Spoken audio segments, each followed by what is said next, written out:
A paz do Senhor Jesus seja com todos vocês. Para aqueles que não me conhecem, o meu nome é Abimail, eu sou servo de Deus e do Senhor Jesus Cristo. Irmãos, hoje quero trazer aqui uma mensagem falando a respeito de conhecermos a Deus. E esse conhecimento de Deus vai determinar a nossa forma de culto, a nossa forma de cultuar ao Senhor. Porque a palavra de Deus nos diz claramente que nós devemos conhecer ao Senhor e prosseguir em conhecer ao Senhor, no texto de Oséias, capítulo 6, verso 3.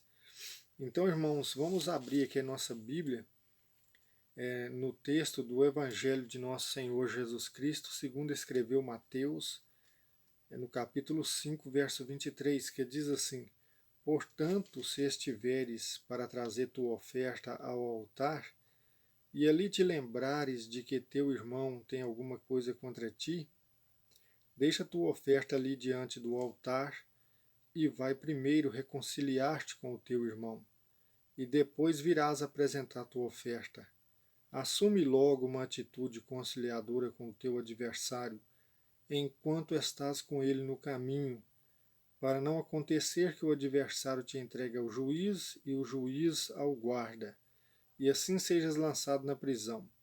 Em verdade te digo, dali não sairás, enquanto não pagares o último centavo. Veja que forma direta e objetiva que a palavra de Deus se dirige a nós. A palavra de Deus aqui está nos falando que Deus ele quer de nós uma atitude conciliadora. Deus ele não está ansioso por ofertas vãs. E veja que é necessário que nós venhamos a entender que o Senhor Jesus ele está mostrando para nós que Deus quer misericórdia e não sacrifício. É muito importante o fato de ofertarmos na casa de Deus, na casa de oração, na igreja de Deus. Porque toda a obra de Deus tem sua manutenção.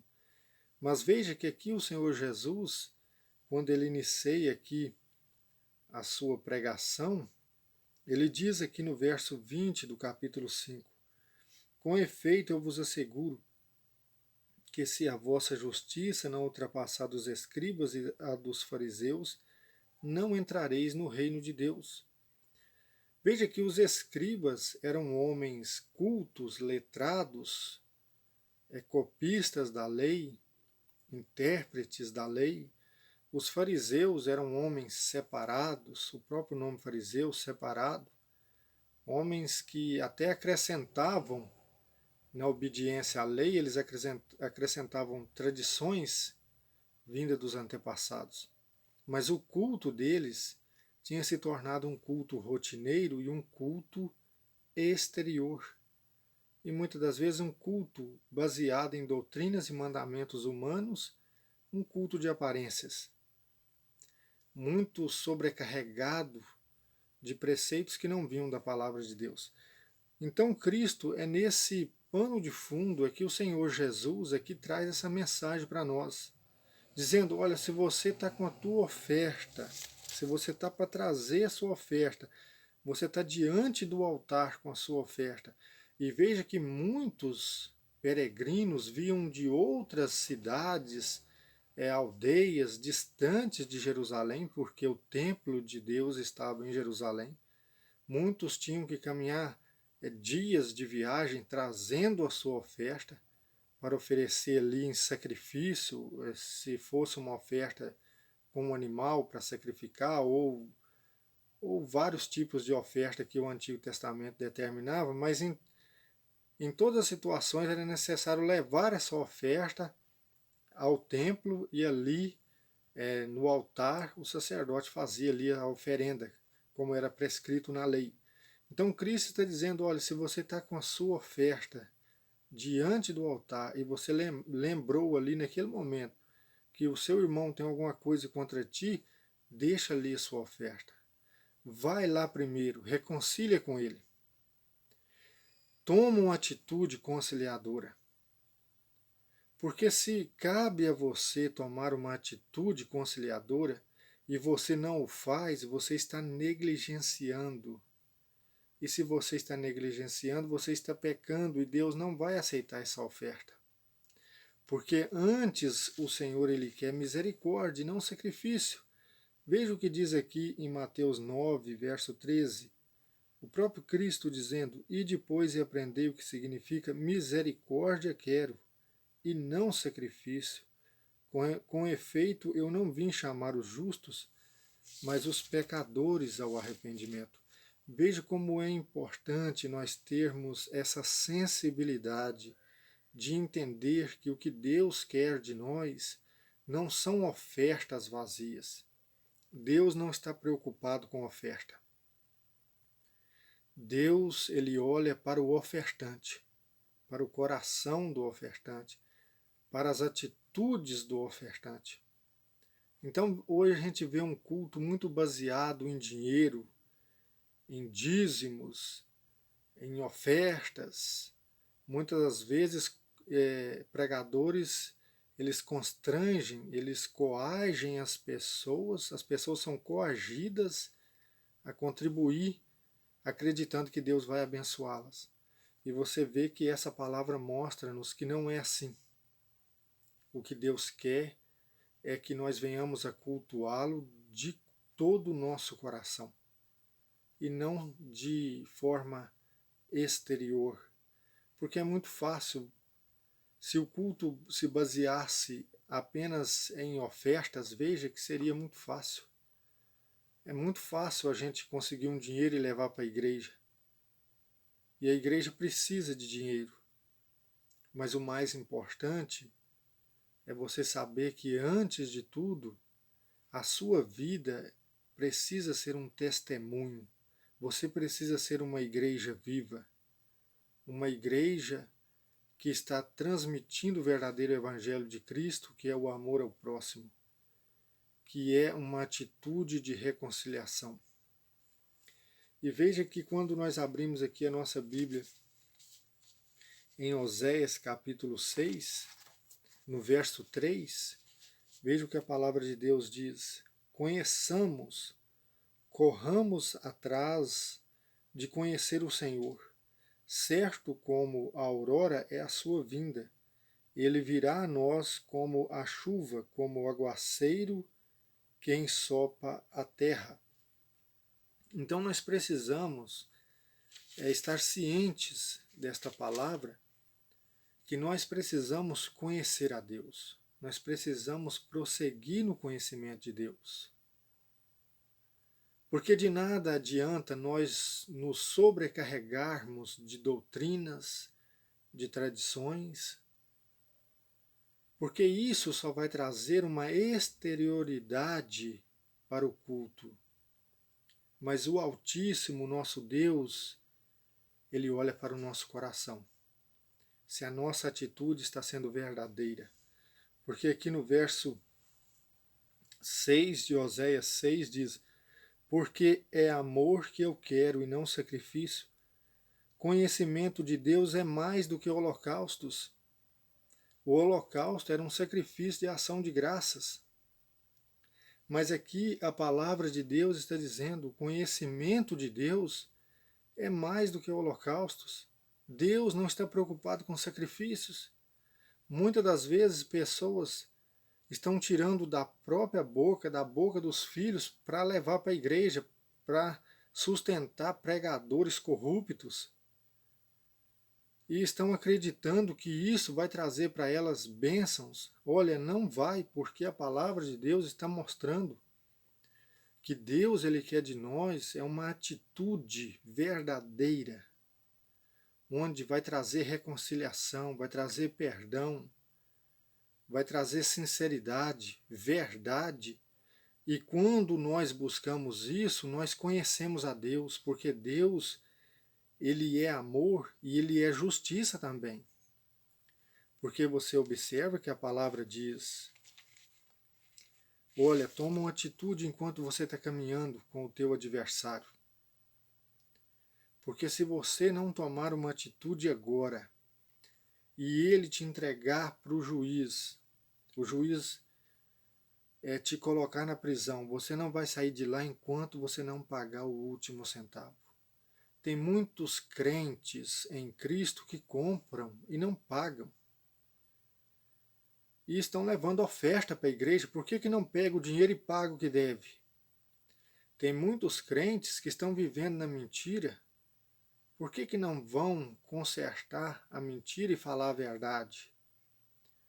Tem muitos crentes vivendo no adultério e preocupados, quando chegar o fim do mês, levar o seu dinheiro para a igreja. Olha, Deus não está preocupado com dinheiro.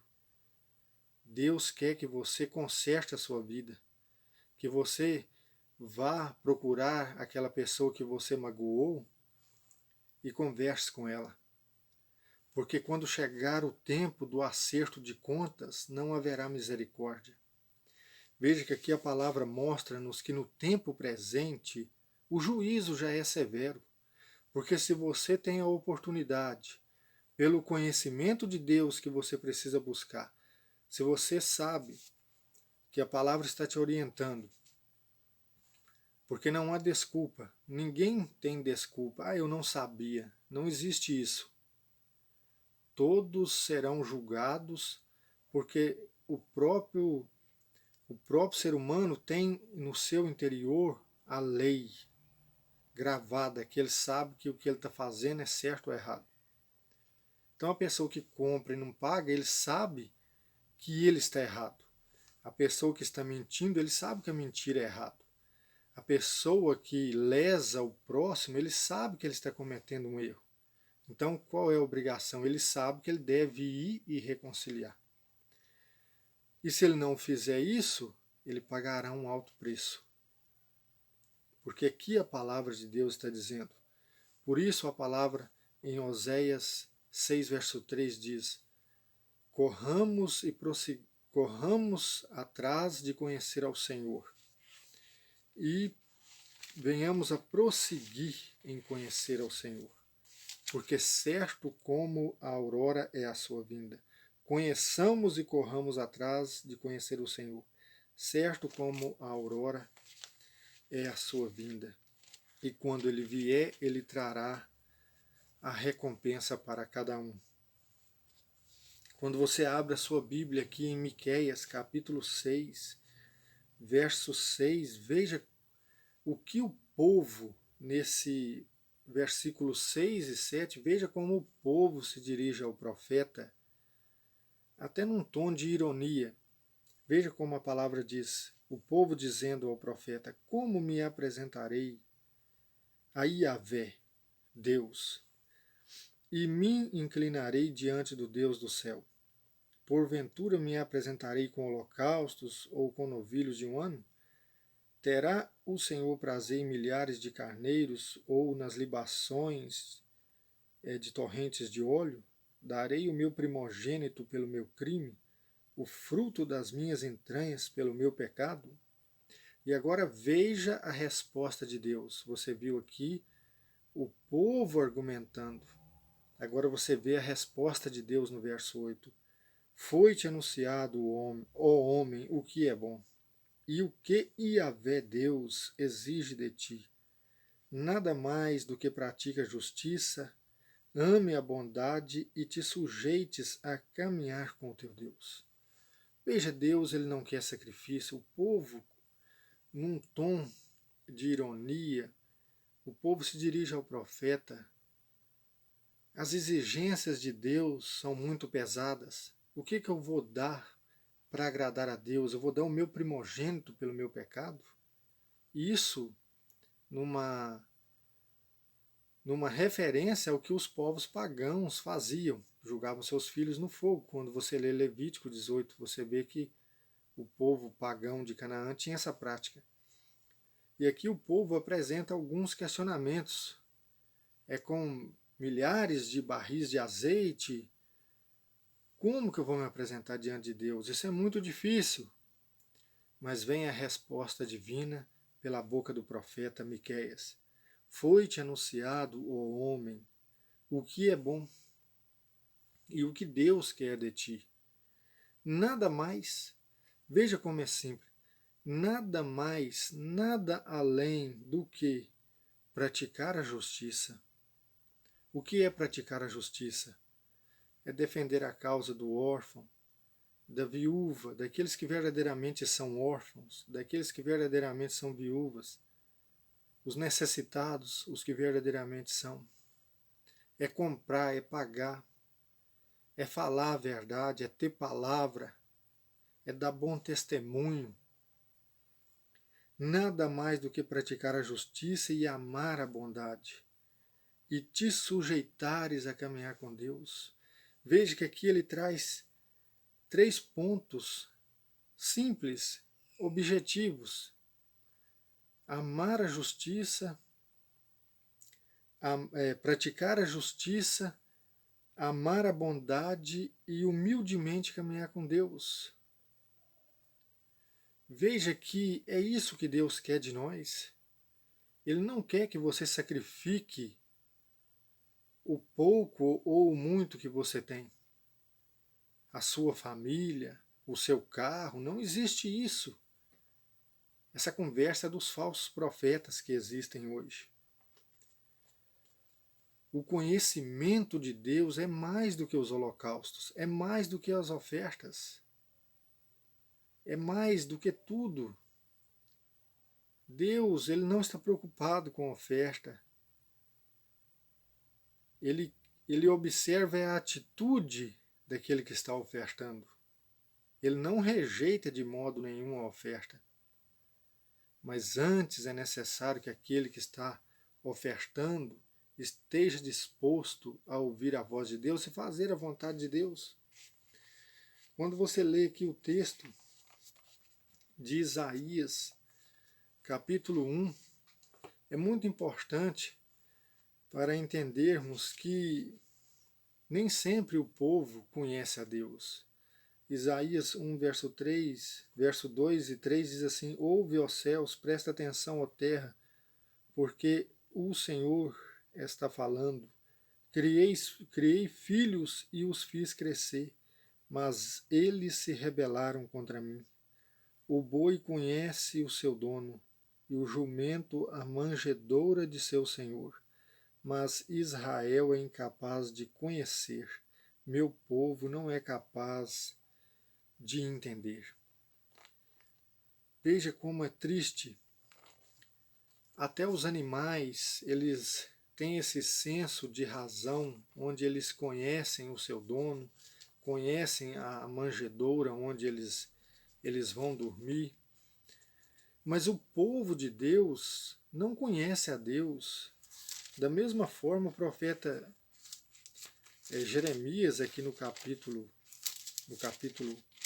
8, verso 7, veja o que a palavra de Deus diz: até a cegonha no céu conhece o seu tempo. A pomba, a andorinha e o grou observam o tempo da sua migração, mas o meu povo não conhece o direito, a lei do Senhor. E isso, de fato, é verdadeiro. Você observa hoje multidões de pessoas reunidos em lugares denominados como igreja, porque para muitos hoje a igreja virou uma empresa, é só ir lá abrir um CNPJ e é uma igreja. Mas não é assim para Deus. E quando você observa a mensagem, o que está sendo ensinado ali é pura carnalidade. Não há mensagem de Deus, não há mensagem de salvação. Ou seja, até os animais conhecem por natureza aquilo que já foi colocado por Deus nas suas naturezas. As aves conhecem o tempo da sua migração. O boi, o jumento, ele conhece seu Senhor, conhece a sua manjedoura, mas o povo de Deus não conhece a Deus, não conhece a justiça de Deus. E a palavra de Deus ainda diz em Isaías: o meu povo está indo para o cativeiro por falta de conhecimento. De conhecimento. Porque você observa que a palavra está dizendo, Oséias capítulo 6, verso 3, corramos em conhecer ao Senhor, prossigamos em conhecer ao Senhor, porque certo é a sua vinda. E o conhecimento de Deus é mais do que os holocaustos. Quando você abre aqui a sua Bíblia, em Provérbios 1, verso 7, a palavra diz que o temor do Senhor é o princípio do conhecimento, o princípio da sabedoria. Mas os estultos desprezam a sabedoria e a disciplina. Quem é o estulto ou o insensato? É aquela pessoa arrogante, egoísta, que ele acredita na sua hipocrisia, que ele não depende de ninguém para viver, ele não crê em Deus, ele ignora Deus. Então você nota que aqui a palavra diz que o temor do Senhor é o princípio da sabedoria, do conhecimento, porque os ignorantes rejeitam a disciplina, os incrédulos, os insensatos, os impiedosos.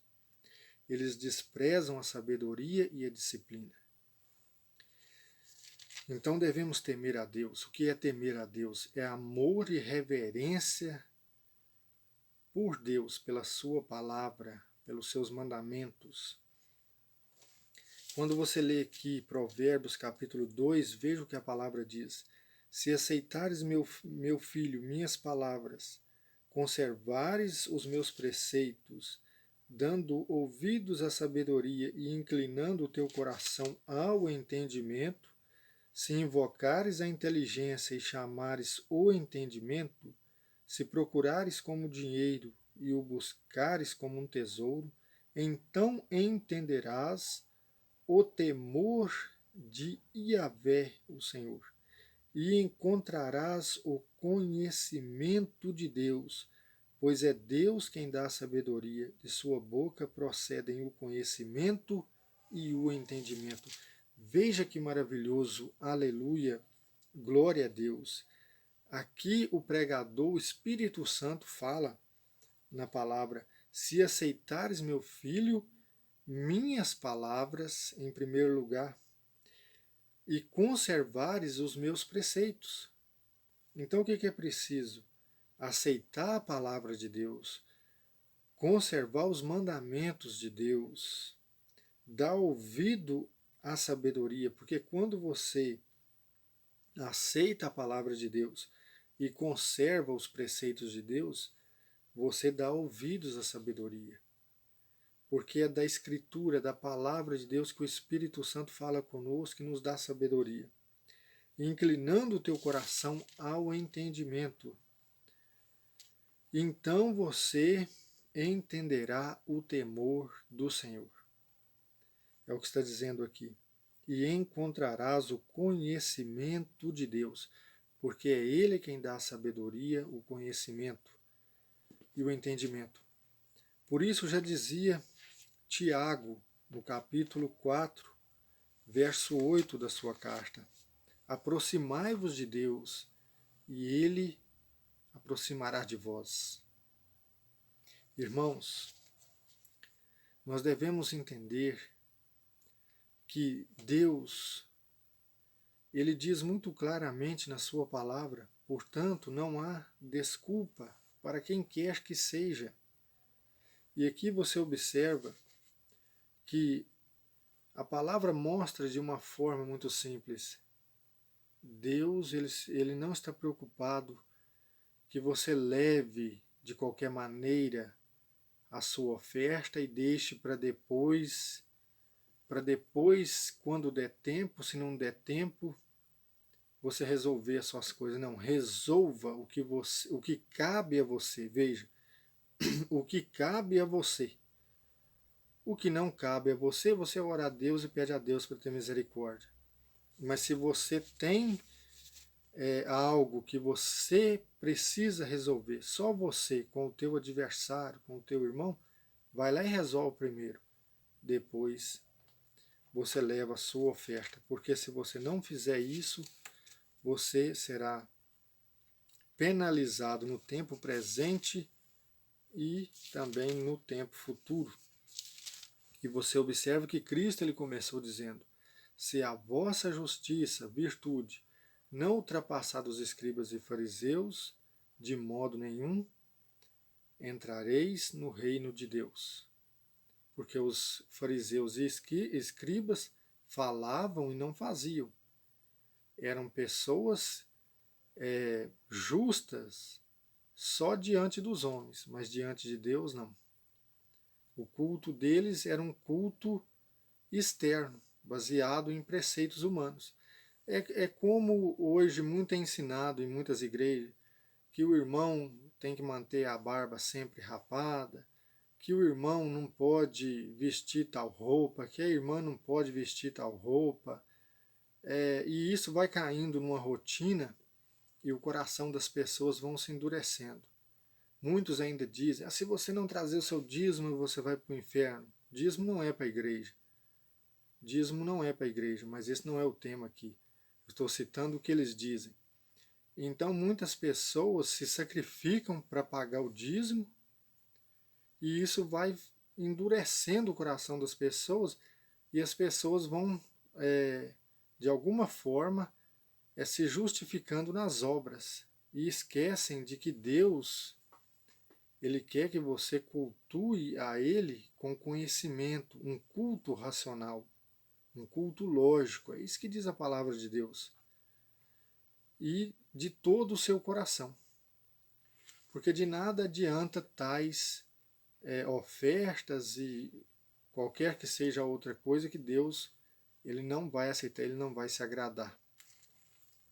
Então, irmãos, meditem nessa palavra e que Deus os abençoe, lhes dê sabedoria, para que todos nós possamos caminhar de acordo com a palavra do Senhor. E eu quero terminar aqui com esse texto de Apocalipse 3:20, que diz assim: eis que estou à porta e bato, se alguém ouvir a minha voz e abrir a porta, entrarei em sua casa e cearei com ele e ele comigo. Amém? O Senhor Jesus, ele está à porta. E a casa a qual ele está à porta é você. Hebreus capítulo 3, verso 6. A casa de Cristo somos nós, contanto que nós venhamos a manter firmemente essa convicção até o fim. Então ele está à porta, está batendo. Cabe a você abrir para que ele entre e você tenha essa comunhão íntima com o Senhor. Amém? Então, se você ainda não aceitou Jesus, aceite agora. E peça a Ele para entrar e cear com você, para você ter essa comunhão verdadeira, abrindo mão do culto de aparência. Porque Deus ele não julga segundo as aparências, Ele julga segundo a reta justiça, o que diz a palavra em João 7:24. Então tenha em mente isso e que Deus ele vos abençoe em nome do Senhor Jesus. Amém?